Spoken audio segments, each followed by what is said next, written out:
एक जंगल में एक गीदड़ और उसकी पत्नी गीदड़नी रहते थे।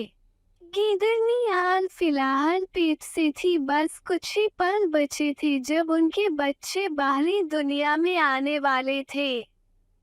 दोनों पति पत्नी अपने बच्चों की डिलीवरी करने के लिए एक स्थान की तलाश में इधर उधर घूम रहे थे। इतने में ही उनको एक गुफा दिखाई दी। दोनों उस गुफा को देखकर समझ तो गए थे कि ये जरूर जंगल राज सिंह की गुफा है, जो फिलहाल अपने शिकार की तलाश में निकला था। दोनों को अपने बच्चों की डिलीवरी के लिए जगह तो मिल गई थी, लेकिन साथ ही ये डर भी था कि अगर शेर आ गया तो क्या होगा। इस समस्या से छुटकारा पाने के लिए गीदड़ को एक मंत्र याद आया। उसने अपनी पत्नी गीदड़नी के कान में मंत्र बताया और कहा, जैसे ही सिंह आता है मैं तुम्हें इशारा कर दूंगा, फिर तुम मंत्र बोलना शुरू कर देना। असल में यह मंत्र उनका एक चालाक प्लान था, जिसमें इन्होंने अपने नाम बदली थी और शेर को भयभीत करने की योजना बनाई थी। गीदड़नी, जो यह मंत्र समझ चुकी थी, बोली, ठीक है। गीदड़ गुफा की छत पर जाकर बैठ गया ताकि वहां से सिंह के आने का संकेत मिल जाए। थोड़ी देर बाद गीदड़नी ने धीरे धीरे 4 बच्चों को जन्म दे दिया। गीदड़ के कानों में जब बच्चों के रोने की आवाज गई तो वो बड़ा प्रसन्न हुआ। अब दोनों माँ बाप जो बन गए थे। लेकिन इसी बीच गीदड़ ने जंगल राज सिंह को अपनी गुफा की ओर आते देखा। गीदड़ ने तुरंत अपनी पत्नी को शेर के आने की खबर दी और मंत्र शुरू करने के लिए कहा। अब देखते हैं उनका मंत्र क्या था। गीदड़नी ने यह बात सुनते ही अपने बच्चों को रुलाना शुरू कर दिया। सिंह, जो अपनी गुफा के करीब पहुंच गया था, बच्चों की आवाज सुनते ही झाड़ियों में छुप गया और देखने की कोशिश करने लगा कि आज मेरी गुफा में कौन शरणार्थी घुस आए हैं। वहां दोनों का मंत्र योजना शुरू हो चुका था। गीदड़ ने गुफा की छत से ही आवाज लगाई और बोला, अरे चंदा बदनी, आज बच्चे क्यों रो रहे हैं? नीचे से गीदड़नी ने आवाज लगाई और बोली, सिंह पछाड़, ये आज खाने में शेर का कलेजा मांग रही है। शेर ये बात सुनते ही सफेद हो गया और सोचने लगा कि ये कौन सी बला आ गई जंगल में, जिन्हें खाने में शेर का कलेजा चाहिए, और इसका तो नाम भी सिंह पछाड़ है। सिंह पछाड़ नाम की दहशत उसके मन में बैठ गई। फिर ऊपर से गीदड़ बोलता है, ठीक है, किसी शेर को दिखने दो, आज तुम्हें शेर का कलेजा ही खिलाता हूँ।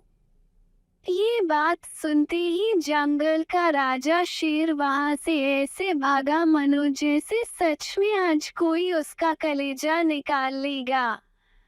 भागते भागते शेर को रास्ते में एक लोमड़ी मिली। लोमड़ी, अरे जंगल राज, इतने भयभीत होकर कहाँ भागे जा रही हो? शेर, काहे का जंगल राज, आज तो बाल बाल बचा हूँ, नहीं तो मेरा कलेजा खा जाते। न जाने जंगल में कौन सी बला घुस आई है। लोमड़ी, क्या हुआ, मुझे ठीक ठीक बताओ। शेर ने उसे सारी आपबीती सुनाई। ये सुनते ही लोमड़ी जोर जोर से हंसने लगी। शेर गुस्से में, मेरी जान पर बन आई और तू हंस रही है। लोमड़ी, अरे जंगल राज, तुम जितने खतरनाक हो उतने ही नासमझ भी। तुम्हारी गुफा में कोई बला नहीं आई है, बल्कि जंगल के ही जानवर गीदड़ और गीदड़नी है जिन्होंने तुम्हारी गुफा में बच्चे दिए हैं और तुम्हारे आने के डर से ये सारा खेल रचा है। मैं कब से बैठी वहां उनका खेल देख रही थी। सिंह को फिर भी उसकी बातों पर विश्वास नहीं हो रहा था। वो उनकी बातें सुनकर भयभीत हो चुका था। तो लोमड़ी ने कहा, अच्छा तुम मेरे साथ चलो, तुम्हें खुद पता लग जाएगा। शेर ने जाने से तुरंत मना कर दिया और बोला, अगर वे सच में कोई खतरनाक चीज निकले तो मैं अपना इतना विशाल शरीर लेकर कहाँ छुपूंगा। तू तो घुस जाएगी कहीं भी। काफी मुश्किल के बाद सिंह चलने के लिए राजी हो गया, लेकिन उसने लोमड़ी को अपनी पूंछ से बांध लिया और बोला, अगर मैं मरा तो तू बचकर कहाँ जाएगी। फिर दोनों सिंह की गुफा की ओर चल दिए।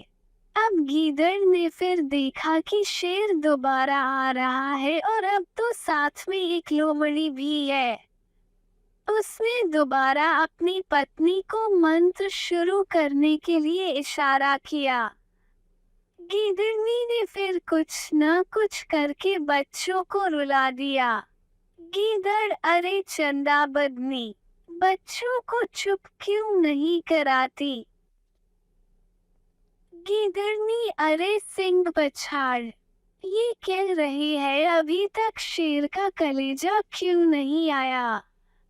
शेर जो लोमड़ी के साथ झाड़ियों में बैठा सुन रहा था, फिर सिंह पछाड़ के नाम से भयभीत होने लगा और बोला, देख लिया लोमड़ी, मैंने कहा था ना, जरूर कोई बुरी बला है। आज मेरा कलेजा खाकर ही मानेगे। लोमड़ी बोली, यह इनकी चतुराई है, चलो इनके पास जल्दी चलो। भयभीत शेर ने जैसे ही उनके पास जाने के लिए कदम बढ़ाया, गीदड़ अपनी पत्नी से बोला, बच्चों को कहो बस थोड़ी देर रुक जाए, मैंने एक लोमड़ी को भेजा है, वो लाती ही होगी किसी शेर को हमारे पास। भाई साहब, ये सुनते ही शेर जो वहां से भागा है, चूंकि लोमड़ी भी उसकी पूंछ से बंधी थी, वह भी घिसटती हुई चली गई। जब शेर ने रुककर लोमड़ी पर अपना गुस्सा उतारना चाहा, देखा तो वो मर गई थी।